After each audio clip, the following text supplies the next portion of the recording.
Welcome to the Own It Powercast, the place to be when you get serious about making big changes and accelerating growth in your life and in your relationships. Finally create the life you've always wanted, living life on your own terms. Learn how to take your fear and turn it into powerful choices that will create sustained change. Now your host, Mary Baker. Hey everyone, welcome back to the Own It Powercast, the place to come to get what you need to move yourself forward. Hey, it's Mary Baker and welcome to episode 289, How Emotional Safety Makes Space for the Real You.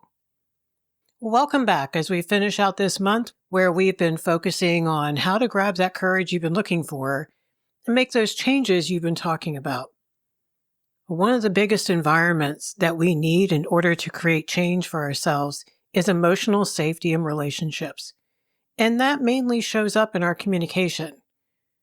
Make sure you also check out my Facebook Live at 7 p.m. Eastern this Wednesday so you can take an even deeper dive into this for yourself and see where you want to do some more good work.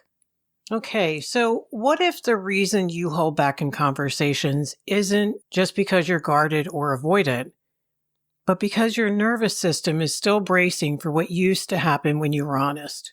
This is not the first time I brought this up on the podcast, but I think it is something that takes a while to seep in. So I'm going to keep talking about it. Well, today we're going to talk about emotional safety, what it really means, why it is so essential for authentic connection, and how to begin noticing the relationships where your truth is welcomed and the ones where it's quietly or maybe even noisily shut down. If you've ever struggled to speak up, open up, feel seen, then this will probably resonate for you because real connection isn't built through performance. We know this. It's built through presence. And that has to begin with safety and trust. And that's one of the biggest reasons why I love the group coaching in the course Find Your Voice, because they help each other feel safe. And it's amazing to see people grow when they have that sense of safety and internalize that into more self-acceptance. Well, let's start with some of the internal cues.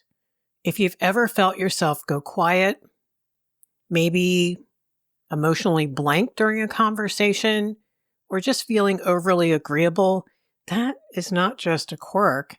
That's your nervous system actually reacting to the perceived threat of emotional risk, which is invisible oftentimes. You may have learned early on in your life then that maybe without anyone ever saying it out loud, that being emotionally honest was really risky. That when you spoke up about how you felt, you were met with something painful. Maybe it was criticism. Maybe it was just dismissal, maybe correction. Or just that blank silence where it just falls on the floor and it made you wish you hadn't said anything at all. And so, like anyone trying to just survive emotionally, you had to adapt. So you stopped saying that hard thing.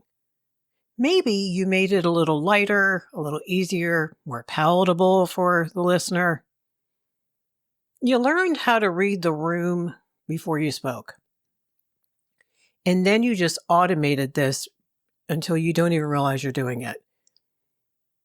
You figured out how to feel out someone else's energy before deciding whether your truth was safe to share. So you got really good at protecting yourself by playing small. You might joke about things instead of saying what you really mean. You might tell part of the story, but not the whole thing.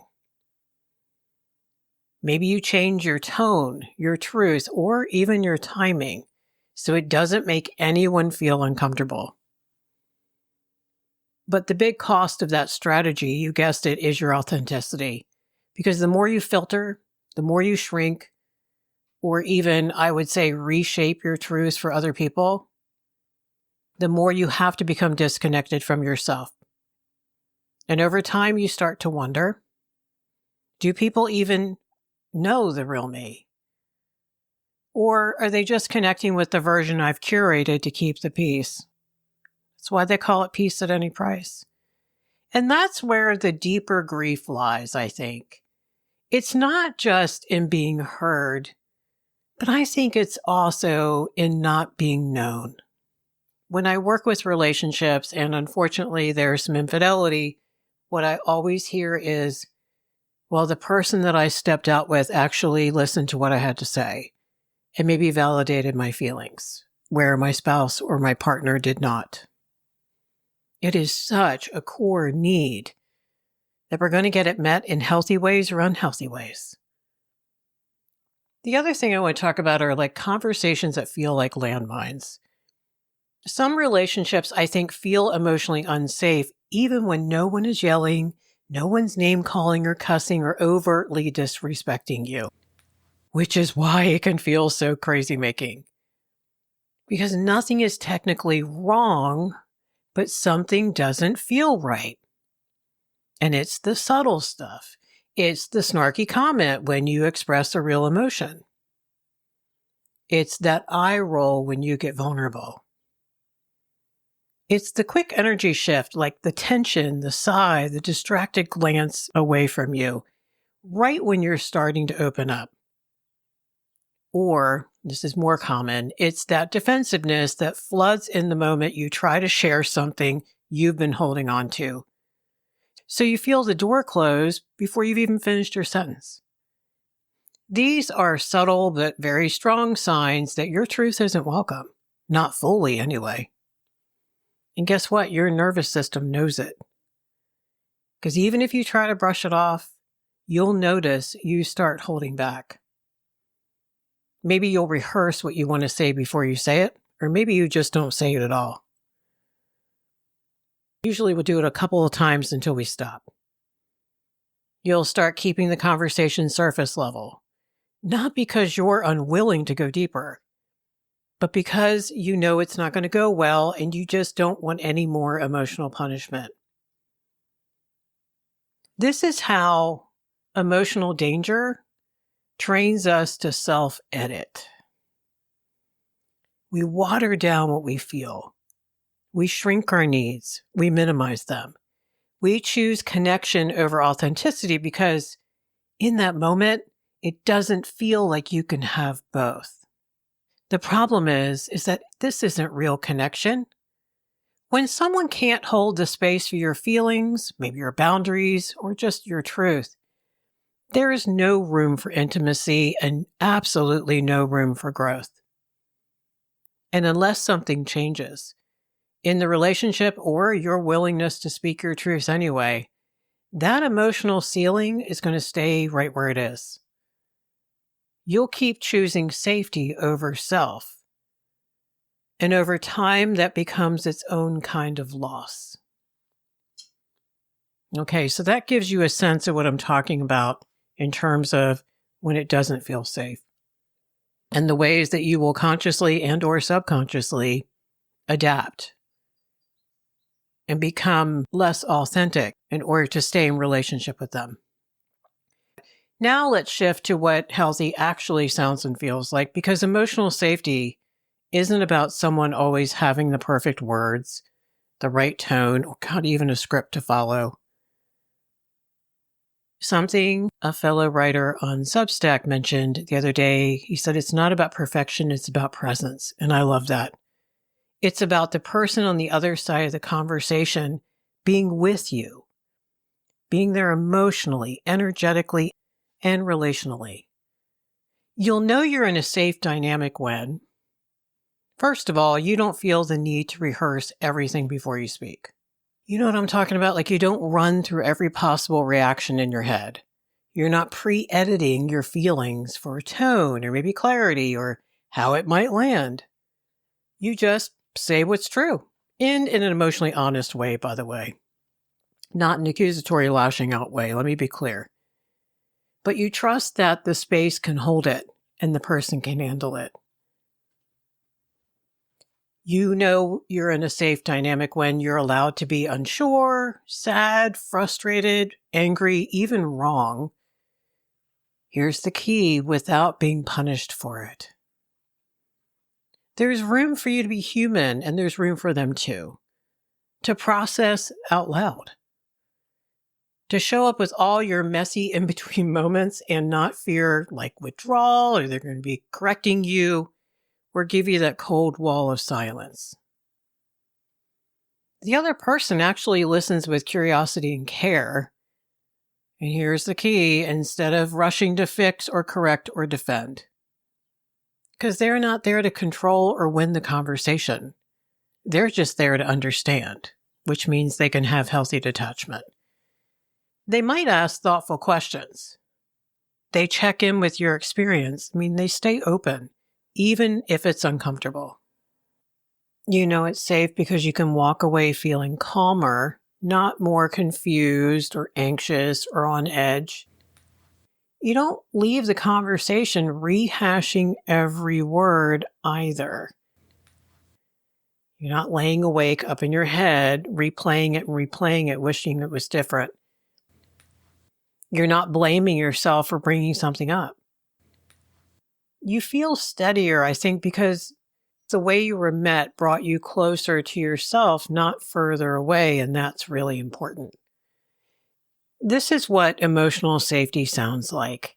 It sounds like breathing room, like gentleness, and like mutual respect. And in those kinds of conversations, I think courage becomes less of a mountain to climb, right? And more of like an invitation to just be yourself. So how do you practice this? I think the good news is if both people are willing to work on this, emotional safety can be built. And I help relationships do this every week. That's why I know I can say that. And while it's beautiful when other people create that safety for us, it often starts with us, with the small choices we make to show up more fully, maybe, even when it feels unfamiliar and scary. You don't have to dive into the deep end of vulnerability all at once. In fact, you don't want to do that. What you want to do is begin by testing for emotional safety in those like low stakes moments, not when everything is tense or high pressure or you're really upset, but when you're sharing something minor or personal or maybe slightly uncomfortable.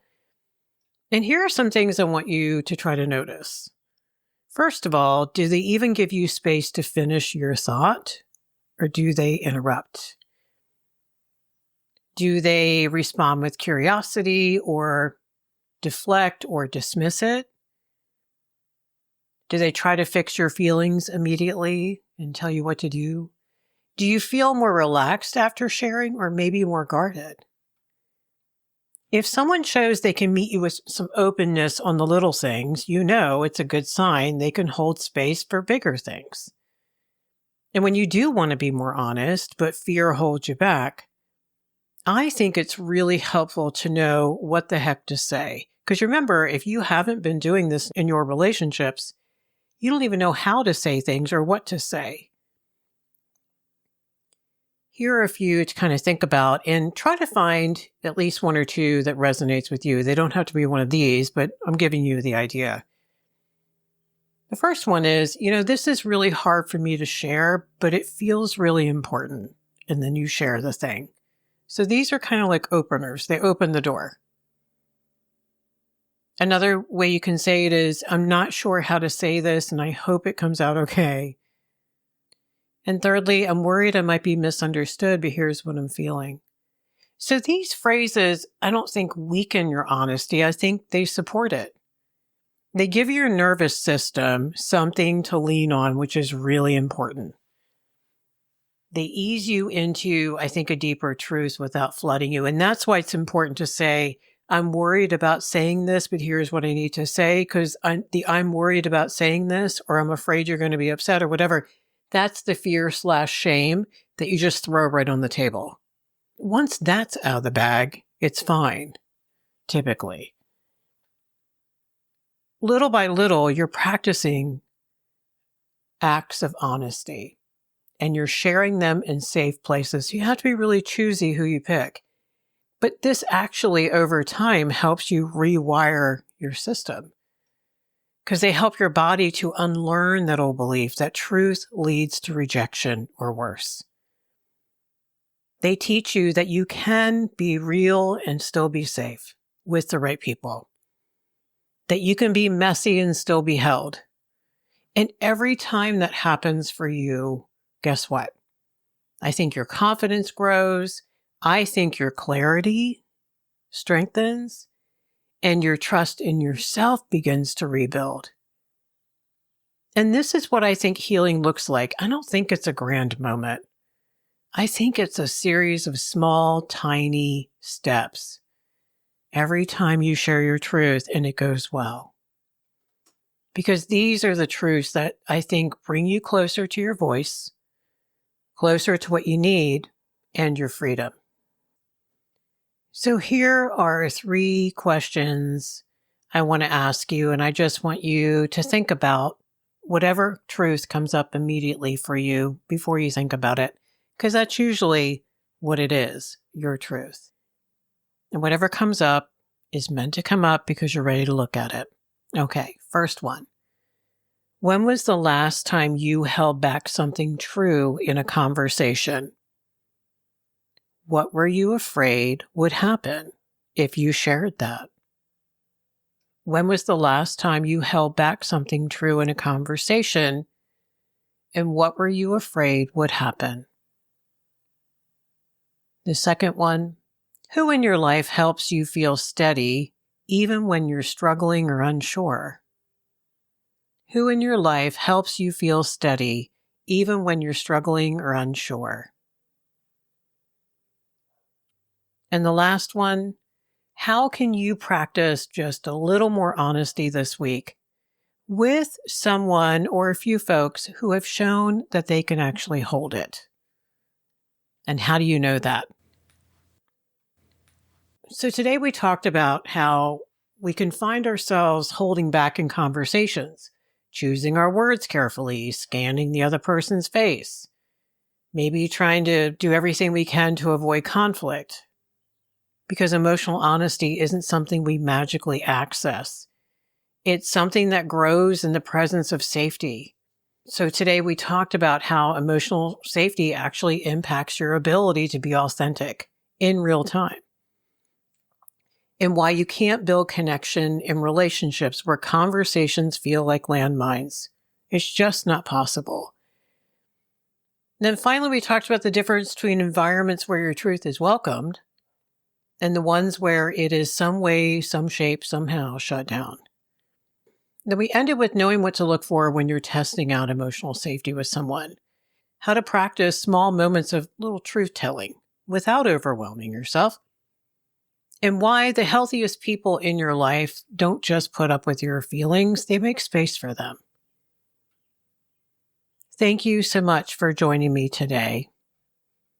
I hope you were able to take some things away that were useful and helpful, no matter where you are on the continuum of being emotionally honest. If you want more support, check the show notes. You can book an hour with me. I've got the Find Your Voice program. There's some smaller courses from the Free Boundaries Guide to the Masterclass to get you started. And if you have any questions, reach out. I answer every message. All right, so pay it forward, keep focusing on you, and I'll see you next time. We hope you took away some useful insights and tools you could begin using right away. If you did, please leave a positive review and share on your social media. Because could you imagine if everyone in your life really got it together? Remember, own it now, so you can really own it later.